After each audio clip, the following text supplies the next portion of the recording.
DJ Lozi, Meshi, Uncle Shin, Guns. Sodak, Guns. Ngatipinde mu-class mageto yuzi ndini ticha wenyunas uwe mujola singataure masas ticha anotaurawo chete zvemafacts.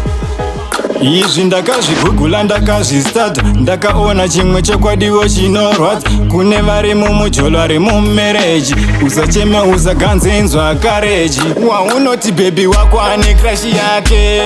bebi wako ane krashi yake ana zvetina zvokuti ane munhu wake zvekuti ane munhu wake waunoti mufesi wako ane krashi yake mufesi wako ane krashi yake ana basa nazvokuti ndiwe munhu wake kuti ndiwe munhu wake ana zvetinazvo ana basa nazvo chake kungoimajina ine munhu wacho ari pasaidi pake zvakachimupurudzira izvi hazvisi zvekunyepa zvidufungidzira ringava riri celebhu anoita rekufolowa olika every pic okomenta every post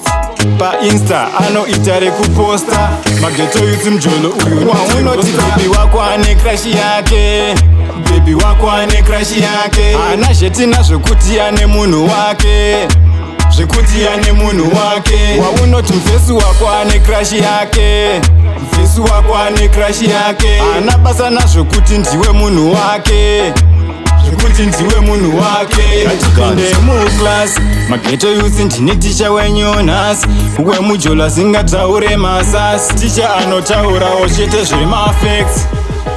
Izvi ndakazvigugula ndakazvistata ndakaona chimwe chokwadiwo chinorwadza kune vari mumujola remumereji usacheme usaganzenzwa kareji waunoti bebi wako ane krashi yake bebi wako ane krashi yake ana zvetina zvokuti ane munhu wake zvekuti ane munhu wake waunoti mufesi wako ane krashi yake mufesi wako ane krashi yake ana basa nazvokuti ndiwe munhu wake zvekuti ndiwe munhu wake